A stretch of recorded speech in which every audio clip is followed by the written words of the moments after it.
leading cause of cancer-related deaths, and fighting it is proving to be one of medicine's most difficult challenges. Meg Terrell looks at which companies are trying to develop treatments for this deadly form of cancer. Meg? Well, that's right, Bill. There's a lot of excitement in the world of medicine about advancements being made in cancer, particularly with new immunotherapies that unleash the power of our own immune systems. But that progress has largely evaded pancreatic cancer. Its death rate has remained little changed for decades, and its incidence continues to rise. A recent paper in the Cancer Journal says that pancreatic cancer could become the most common cause of cancer-related death in the U.S. between 2020 and 2030 without better interventions. Now, some pharmaceutical companies are at work on the problem, seeing a market that Cowen Research values at potentially $1 billion a year for a successful new drug, as well as, of course, the huge need for better treatments. Biotech company Halozyme has a medicine in late-stage trials for pancreatic cancer for patients with high levels of a specific marker that's thought to make it harder for chemotherapies to reach the tumor. AstraZeneca is also testing its ovarian cancer drug Lynparza in pancreatic cancer. That's also targeting a segment of the population whose tumors express certain mutations. And finally, there is hope for immunotherapy in pancreatic cancer despite a slow start. Anirban Maitra at MD Anderson tells me combination is going to be the key there, as it is in so much of cancer treatment. There's a small biotech company called 5' Therapeutics, which is testing its experimental drug, for example, in combination with Bristol Myers' Opdivo. So there is some work going on.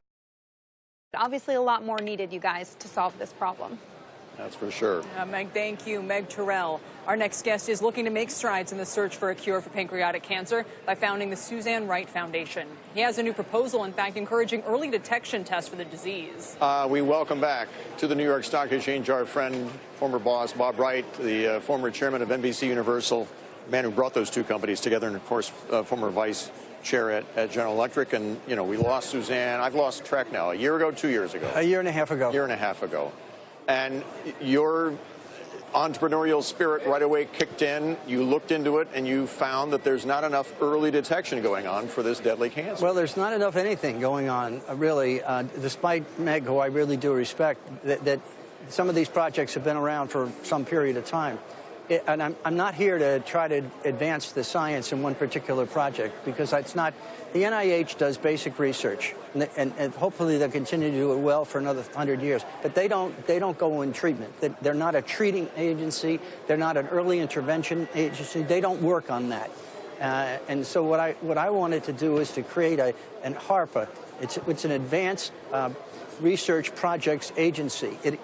The model is in the Department of Defense. Yeah, I was going to say, it sounds like DARPA, and it's meant to. DARPA, yeah, of course, being an incredibly successful agency within the Defense Department to launch all sorts of science and defense innovation. So what would HARPA look like? Well, Think of HARPA as the Navy SEALs. The Navy probably said when they originally came up with the Navy SEALs, why do we need these people? We can take care of this thing. And I imagine it went through hell to get that. Now it's, of course, it's the flagship of what they do. The Navy SEALs takes on projects that are not disclosed to the Navy necessarily until they're come. Take on very hard projects, and DARPA takes on extremely complex scientific. It would be medical science or treatment or early diagnosis, things like that. In the case of pancreatic cancer, 85% of the people are diagnosed in stage 4, so there's no chance. And it's just not caught early enough. If we could just improve that by 10%, that's 5,000 people would be saved, just to get them to stage 1. So there's a lot of room. Almost everybody dies within 2 years. 55,000 people, 2 years later, everybody's gone. You know, what you and Suzanne have done with Autism Speaks, is phenomenal. The growth of awareness, the research money that's gone into that whole thing. Why has pancreatic cancer not seen that kind of bounce? Is it because, you know, as cold as it may sound, it's not a big enough market for Big Pharma to go after necessarily? Well, it's complicated, and the NIH has not had any real breakthroughs whatsoever. Everybody depends upon them to give them starts on these things.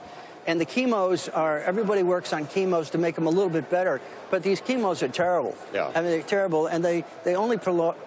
If you don't have anything, you're going to be gone in a month and a half or 2. And with chemos, you might get to 6 months, 5 months, 7 months, 9 months. Suzanne only got to 9 or 12.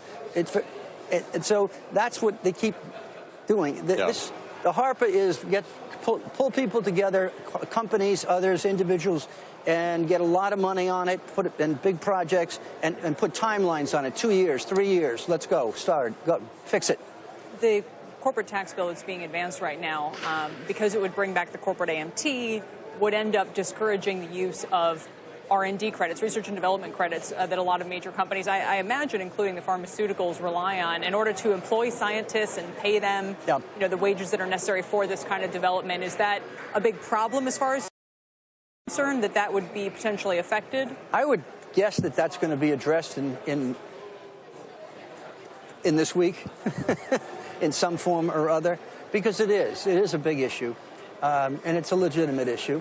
But I think there's ways of addressing that. I'd be sort of surprised that it stay the way it is. You're seeing it in the Senate. I think that's going to change. Let me move you to a couple of other topics while we have you here. The talk that Comcast is looking to buy up some assets from Fox, the 21st Century Fox. What do you make of that? And why do you think the Murdochs want to sell some of those assets right now? Well, I think they want to make the company smaller. My sense is they want to put together the two companies that they've only been separated for, several years. Put that together, and my guess is they'd like to own that privately. And they in order to do that, they've got to sell some assets that are harder to manage and aren't big enough to be major standalones, maybe 5 or 10 years. So they'll take what the pieces are that are left and make that into a tighter company. Who's the better fit, Disney or Comcast? I think either one. Asking you objectively, of course. Well, I think either one of them. It would fit nicely. Comcast has done a very good job with its cable properties. So they're a proven entity, and so of course is Disney. They're different animals, but they do it. Can I ask you about Matt Lauer for a moment?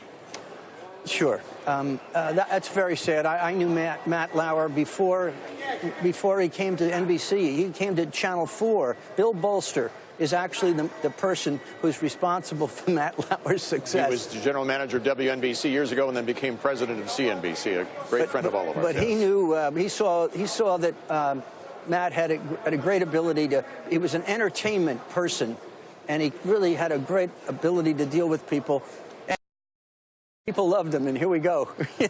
Did you know anything untoward about his behavior? Well, this is the awkwardness of this. We all know that most people that get married, 60% of them find each other in their office, because that's where you're spending all your day. And so, he dated people. He did a lot of dating. There was never any indication that it was not consensual or anything that was bothering. So I think that probably under that cover, if you will, he did some other things that now are turning out to be just horrible. But it's not just Matt. I mean, the Charlie Roses, and the Bill O'Reillys, and the Harvey Weinstein. I mean, what about Lake Wobegon? Well, and Garrison Keillor. I mean, what do you make of this phenomenon that we find ourselves in this industry? Well, I don't know that it's any different than any other industry, except the other industry doesn't have to publish it on the air all the time. So I don't know that there's anything unique about here other than, in an IBM place, too. But it's certainly going to be beneficial. But remember, you're going to have to allow people to have, relationships, because you can't prohibit that. So the question of getting people not to fear that they can have to accept some unwanted sexual advance, or some very derogatory language or something, that's the issue here. Right. Always good to see you, Bob. Thank you. Thank you. Thank you very much. Dare, congratulations. Wish us luck. We're in the White House. Yes. I'm trying to get this done. All right. Very good. Thank Bob you. Wright.